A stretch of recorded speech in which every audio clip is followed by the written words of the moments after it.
Hospitals are supposed to put you back together.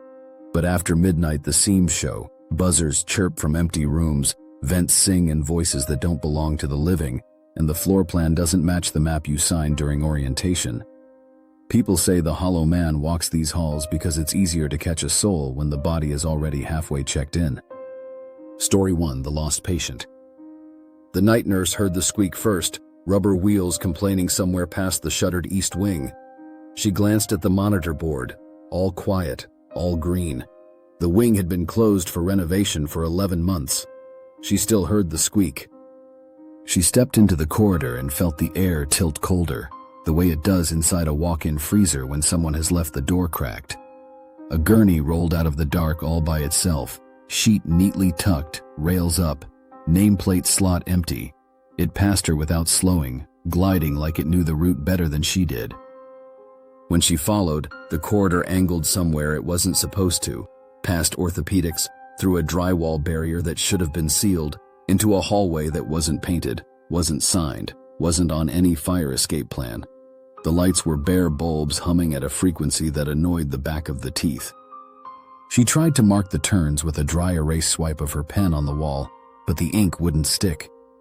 The gurney slowed at a doorway with no room number, only a rectangle of spotless glass.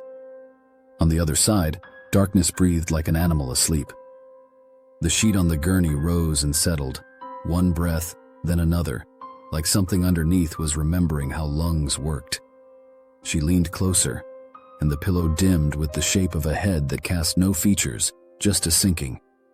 She reached for the sheet and felt her fingers pinch empty air.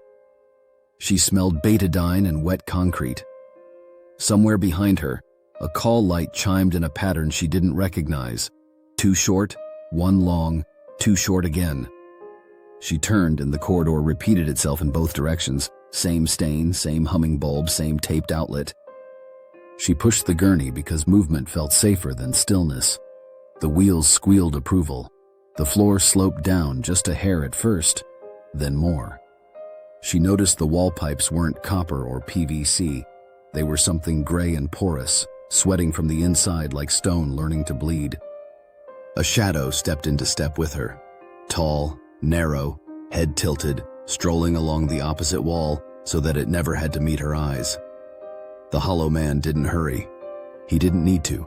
He let the gurney guide both of them, like a leash. She fumbled for her phone to drop a pin, call security, call anyone. No bars.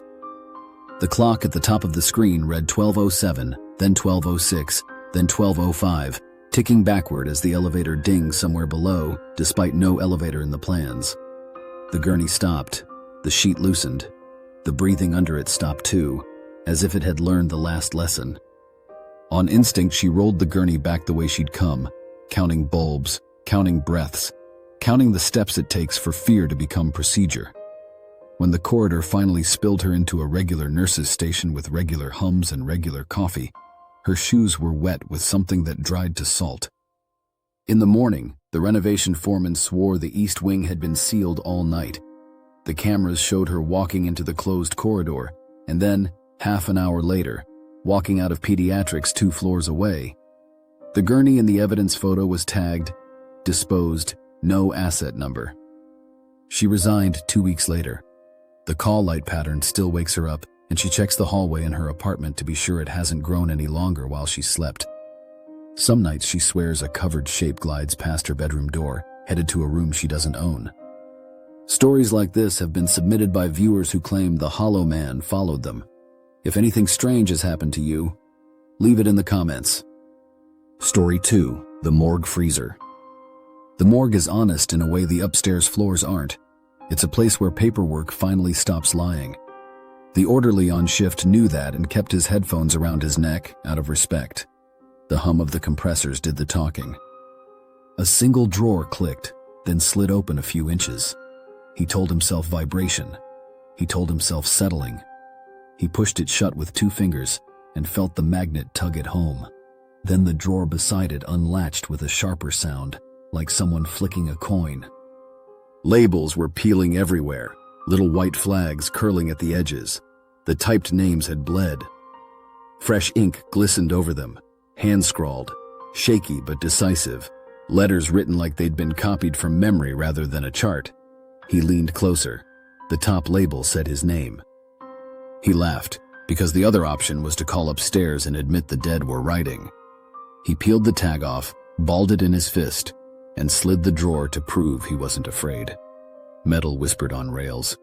The cold leaned into his bones like an old friend. Another drawer eased open. Another label fluttered. This one carried the name of his sister, then the name of the security guard who always brought him vending machine coffee, then the pediatric nurse who wore pencil earrings on Fridays. He didn't touch them. He watched the handwriting dry. The light snapped to emergency mode, one strip every 20 feet. The room became a slideshow. Bright, dark, bright, dark. Each time the light returned, a new drawer hung open. Somewhere inside the walls, something tall scraped its nails across the ductwork, measuring the length of the room without ever stepping in. He backed to the door and found it latched from the inside, a safety feature he'd used hundreds of times without thinking. He tugged, but his hands were cold enough to fail him. He looked down. The bald label had uncurled in his palm, sticky side up like it had learned his skin. His name, date of death, tonight. He slapped the tag onto the stainless counter and it adhered with a wet sound. Another tag slid across the surface by itself, flipping like it was tasting the air. The handwriting shifted while he watched, letters reforming, the way fog takes the shape of whatever you exhale into it. In the flicker, a silhouette stood in the glass reflection of the freezer door, too tall for the frame, head canted as if studying a menu. The hollow man raised a length of black something, coat, curtain, shadow, and draped it over the reflection until only the tags were visible, floating where a face should be. The door latch finally gave. He stumbled into the hall and sprinted for the security station. The camera feeds showed him entering the morgue at 2:11 a.m. The next frame, 2:12, showed the room packed with open drawers like teeth. The following frame didn't exist.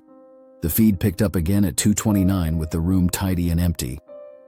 They found him the next afternoon in the staff locker room, sitting fully clothed inside a shower stall with the water off, fingers wrinkled like he'd been soaking in a bath of cold air. He wouldn't let anyone near his left foot. There was a tag stuck between his toes with his name scratched halfway off and halfway back on. Nights since, new labels appear in the morgue with names of people who haven't died yet. Administration calls it vandalism. But the handwriting stays consistent, and it's not anyone who works here. It looks like the way a person writes when they don't have hands. If you're still watching, you're not alone. Most people turn this off by now. But you want to see what happens next. Maybe you should stick around, or subscribe before it gets worse. Story 3, The Elevator Basement. Every hospital has an elevator that behaves like an old dog, loyal, creaky, and particular about who it lets in. The South Tower lift in Hollow Hospital isn't like that. It behaves like a well, pulling at you as soon as you step close. It dings for nobody. It opens when you're not waiting. The intern hit L for lobby after a long night cross-covering 3 floors. The panel blinked awake and lit every button at once, 1 through 7, then B1 through B4, then B5 through B12, and then symbols that looked like knots rather than numbers. The fan shut off. The car listened. The elevator dropped so softly she didn't feel it in her stomach. The floor counter disagreed. B3, B7, B10, then a blank space where there should have been a letter. She pressed door open on reflex, and it beeped back with the passive-aggressive patience of a machine that thinks it knows better. The doors parted onto a corridor lined with hospital beds under sheets, the way you hide furniture during a move. The ceiling was low, ribs of concrete showing, water beating along the reinforced rods. No signage, no exit maps, only the smell of turned soil, like they'd laid a garden down here and then forgotten to plant anything. The sheets stirred, just the smallest suggestion of movement. She told herself it was ventilation. She told herself there was a hidden HVAC line. She told herself it wasn't breathing. A call bell chimed somewhere ahead. 2 short, 1 long, 2 short. The same wrong rhythm the night nurse had heard on another floor. The sound echoed off angles that didn't exist in right-angled buildings. The elevator behind her made the settling sound elevators make when you've held them open too long. On the wall beside the car, a panel waited. Not the usual fireman's key, not the usual service toggle, just a single unlabeled black button the size of a fingernail. She pressed it because curiosity is the cousin of training. The hallway lights rolled away from her like a wave, revealing bed after bed after bed in retreating darkness. At the far end, a shape stood with the posture of a question mark. Tall, crooked to one side, as if listening for something you can't hear, but can feel if you stand very still. The hollow man never comes forward first. He lets you teach yourself the rule. You came here. You can leave if you remember how. She tried to step backward without turning, suddenly aware of the doorframe and how frames are invitations. The elevator doors tried to close but struck soft resistance and bounced. Something had put a hand, or the idea of a hand, between them. The car sighed. The panel lit a new button she hadn't noticed. B. The sheet on the nearest bed collapsed inward, as if the body beneath it had sat up without lifting the cloth. The cloth held the shape perfectly, like someone had poured plaster around a person and then removed the person. Another bell chimed. The bed seemed to face her now, without moving.